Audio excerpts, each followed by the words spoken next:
Hi guys, we've got a 2010 Suzuki Jimny. We've done a Kenwood doubled-in screen upgrading. I'll show you now. Okay, so we're now in the vehicle. This is the unit. It's the KENWOOD DMX7525DABS.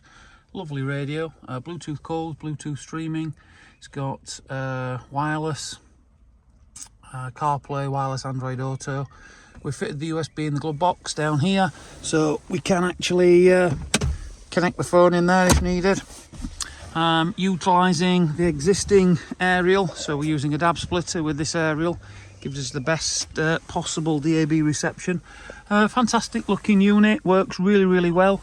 If we go into the menu, we can talk through the functions and features that this radio's got. So it's got the facility for Android mirroring, got normal AM FM radio, Bluetooth calls, Bluetooth streaming, HDMI input via a micro HDMI on the back, and AV input, and then the normal what people want, which is the facility to be able to use your Android Auto or Apple CarPlay wireless. So for further information on upgrading your vehicle to have a better screen in there, give the specialists at Source a call on 0114 257 1550. Thank you for watching.